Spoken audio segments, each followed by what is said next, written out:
All right, class, we're going to continue with our work of simplifying radical expressions. And here we're going to work out, again, with our product rule, recognizing that we're multiplying radicals. If we have the same index, in this case it's 2, all we have to do is rewrite it as one radical, and then you can just multiply the two numbers on the inside. So here we got the square root of 5 times 7, which will just give us 35. Now, there's nothing we can do with that. We just rewrote it, though. It's one square root. Same thing down here. If you have multiple radicals, as long as they have the same index, which is the number on the radical, we can rewrite it to be one radical sign, one square root of 6mp, all being multiplied on the inside. There's nothing that we can do after that. That's what we do. We can move it as one radical. Here we have the same thing. We're going to rewrite this to be the cube root. Even though it's a 3, we can do a cube root, as long as the index is the same, of 3 times 12. So you can just rewrite that to be the cube root of 36. And you have to stop there because I know our brain says 6, but that's for square root, but not cube root. So we stop right there. Now with this one, it's not the same index. And so some textbooks have you just stop right there and say you can't do it. You can actually keep moving if you rewrite it in rational exponent form. So we can say that this is really 3 to the 1/3 times 12 to the 1/5. And then we can make them both have the common denominator exponents.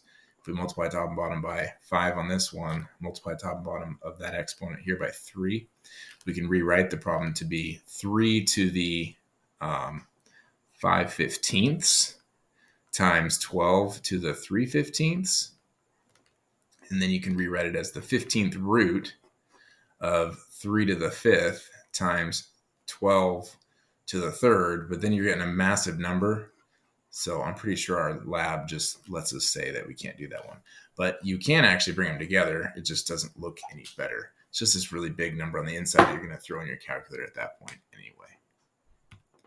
So using the quotient rule, we talked about previous lessons that we can just do the square root of the top and the square root of the bottom. And then you're going to work this out to be the square root of 16 is 4 over 5. And so you're just independently doing the square root top and bottom. Same thing here. So we're going to make this the square root of 7 over the square root of 36.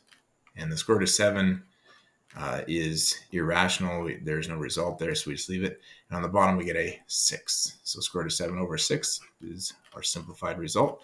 And again, we have a negative on the inside of a radical. We can do that as long as the odd index is present. And here we have the ability to rewrite this. First of all, we can just pull that negative out. Negative cube root of 8 over the cube root of 125. And that's going to be equal to negative 2 over 5. Because the cube root of 8 is 2 and the cube root of 125 is 5. The negative is there wherever you brought it. You could bring it in here and then pull it out, or like I did, pull it out right away and then have a negative result, because an odd root of a negative is negative. And then here we have a negative on the outside and a 5th root. We just rewrite this to be negative on the outside still, 5th root of x over the 5th root of 32. So that's going to rewrite to be negative 5th root of x all over 2. The number on the bottom works out. The top, the 5th root of x, we have to leave it just like that inside the radical. So we're going to simplify roots. And to do that, what you want to do is look at knowing the squares, or having a list of common squares, knowing that 1 squared is 1, 2 squared is 4, then we get 9, 16, 25, 36, etc. You want to know these squares, and you want to see if one of these numbers is divisible into the number on the inside of our radical. Here is a factor of it, is what I meant to say. So what we want to do is see that 24 is divisible by 4. And so I can rewrite this to be the square root of 4 times 6. And what that allows me to do is use the product rule in reverse, where I can actually break this up and see this as the square root of 4 times the square root of 6.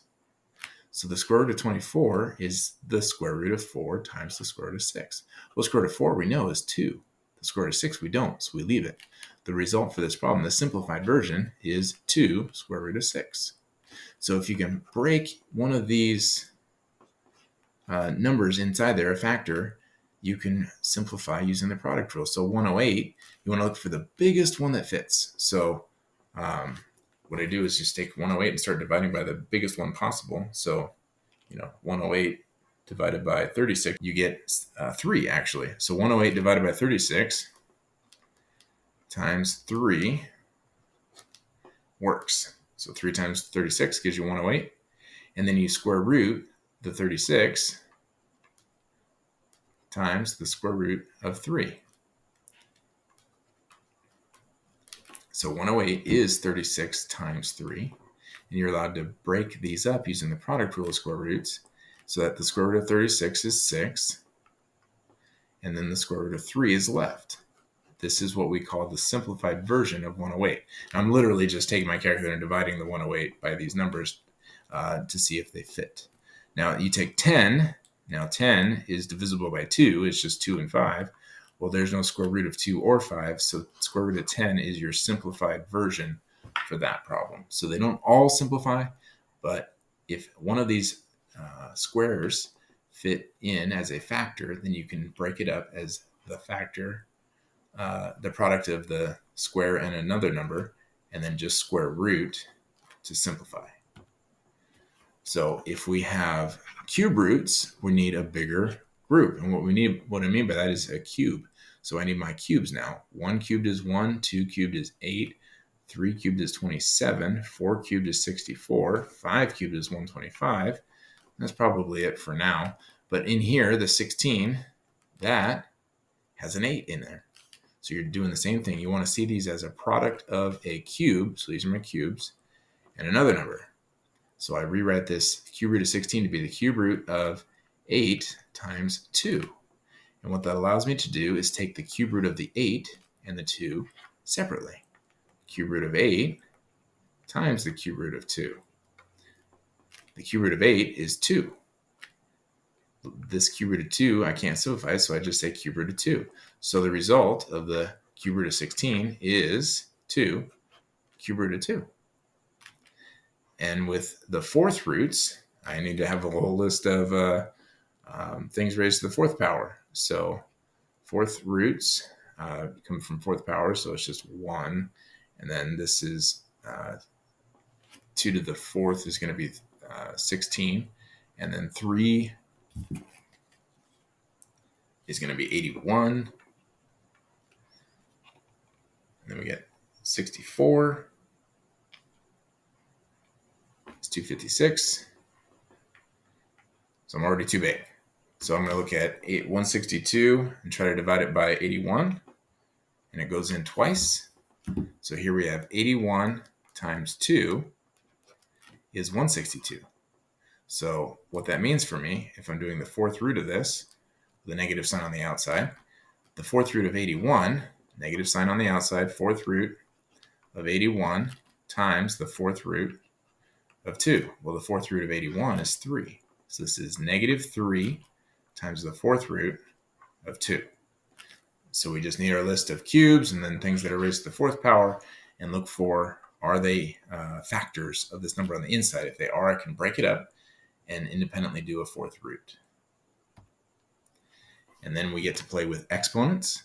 So these ones are a little bit nicer on the numbers, but then we have to think about the exponents as well. So if you have odd roots, it's a little bit easier than when we have even roots. Even roots, you have to consider the absolute value. If you have an even root of and an odd result, then you got to put absolute value on there. Anyway, the negative sign, I just get to pull that out.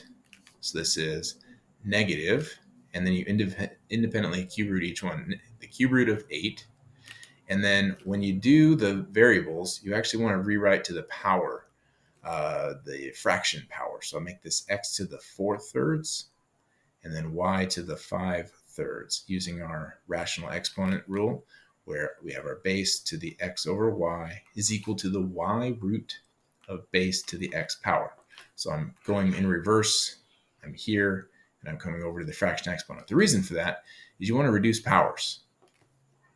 And so, first of all, cube root of 8 is 2. So this is negative 2. And then what we've got here is x to the 1 and 1/3. Y to the 1 and 2/3. What I'm doing here is making a mixed number because the whole part stays outside of the radical. What's left over has to go back inside as a radical. So you can put a plus sign here in between these if you like. But what I mean is for us to do this. Negative 2, and then x to the 1, y to the 1. And then at the back, we've got the x to the 1/3, y to the 2/3. What this is doing and setting me up for is to rewrite this part inside the cube root, because both of these still have a 3 as my index. So I'm going to make this a cube root of x to the 1, y to the 2. So the 2 and the 1 are coming down inside the index here. And then this negative 2 to the x and the y stay out in front. This is the result for that one. So let's try it again. Here the mixed number is what's going inside, causing there to be a radical result, an index left over. So let's try it again here. So I've got negative on the outside, and then it's the 4th root of 32, and then the 4th root of y to the 9. So the 4th root of 32 doesn't work out very nicely, but there is a 4th root inside of 32. So we talked about our fourths. So here I've got a 16 goes into 32. So this is really the negative 4th root of 16 times 2. And so that part is going to work out to be negative 2 4th root of 2. So that's just this piece. Okay. Now let's look at the y to the 9/4. Rewrite it as a fraction exponent. So this is y to the 9/4. Well, 9/4 can be rewritten as 2 and 1/4, because 9 is divisible by 4 twice with 1 left over. So that means that this y to the 9/4 can be rewritten as y to the 2 times y to the 1/4, because that plus sign allows me to have the whole number and the 1/4 as separate bases. So this y squared is going to be outside. This 1/4 index is going to be a 1/4 power. So I'm going to replace this 9/4 with a y to the 2nd times a 4th root of y to the 1. So this 4th root right here is causing this 4th root. This 4th denominator causes the 4th root. Now, to finish the problem, I want to put the 4th roots together, and the 2y squared with the negative 2 that was out in front. So final answer for this problem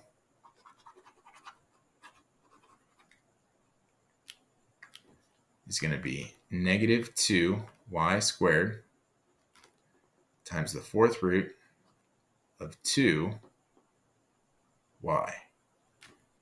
Here we have, just to practice that rational exponent property. So I'm going to rewrite this to be 5 to the 6/9. And then you want to reduce your fractions. So again, the 6 on top, 9's in the denominator. And then you just reduce that, divide top and bottom by 3. So that's going to be 5 to the 2/3. And then the second one, you're going to make this a p to the 2/4, which rewrites to be p to the 1/2. Now, these would be the answers if they want them in in fraction exponent form. If I want to go to radical form, I would make this the cube root of 5 squared and leave it. And this one would just be the square root of p. So it just depends on if they say positive exponents or if they say in radical form. Now, if you have different roots, we can still make it work. we just have to write 7 to the 1/2 power. And then this is going to be times 2 to the 1/3 power. Now I can't combine these and put them inside together in the same radical until I have common denominator fraction exponents. And so I rewrite them as fraction exponents, and then I need this to be multiplied by 3 top and bottom, this one to be multiplied by 2 top and bottom, which will make a 7 to the 3/6 times 2 to the 2/6. Now the denominators are both 6, so I can rewrite it to be the 6th root of 7 to the 3rd times 2 to the 2nd. Now I'd have to actually multiply those out to, so the final answer would be the 6th root of 1372, but that's if it wants, if the lab wants a final simplified number. This put them together, which was the goal. Now a little Pythagorean theorem problem. If you're getting the Pythagorean theorem, you're supposed to have a right triangle. They give you two sides. The A and the B are usually the legs, where C is the hypotenuse. And so our job is to know that it's A squared plus B squared equals C squared. And so you just plug your numbers in. You don't even need the triangle sitting there, but plugging the numbers in, we got 4 squared plus 6 squared equals C squared. And then you just carry out the math to find out that this is 16 plus 36 equals C squared. And then you add your 36 and your 16 to get 52. And then we have to square root both sides. And square rooting is the point of what we've been doing this lesson. So C, or solving with the square root method, to evaluate and simplify a square root, where we get 52, and we want to look for if there's any number that goes into 52 that we're aware of, and we know that 4 goes in to 52. Wonder if we can get anything bigger in there. So another square. Looks like no. So 52 divided by 4 is going to give us 13. So we got 4 times 13 is what 52 is. And then that allows us to make this a 2 square root of 13 is the value for my hypotenuse.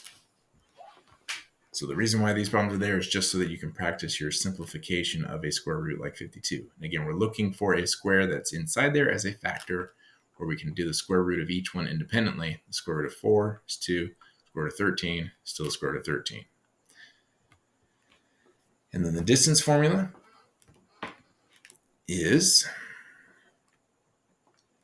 y2 minus y1 squared plus x2 minus x1 squared. And the deal here is that this is an xy, this is an xy. This is your first one, this is your second one.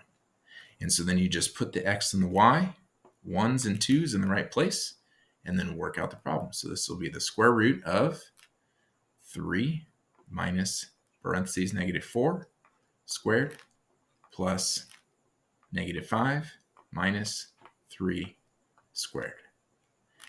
And then we just work it through. I forgot on my squareds an extra little parentheses. Sorry about that. So then this will be minus minus is plus. So this is really a 7 squared, because this is 4 plus 3. So 7 squared plus, we've got both of these are negative, so this can be -8 squared. So the distance between these two dots is 7 squared plus 8 squared square rooted. So this will be 49 plus 64 square rooted. And 49 plus 64 gives me 113, which I believe is a prime number. And so then we stop. This is the distance between those two coordinates using the distance formula.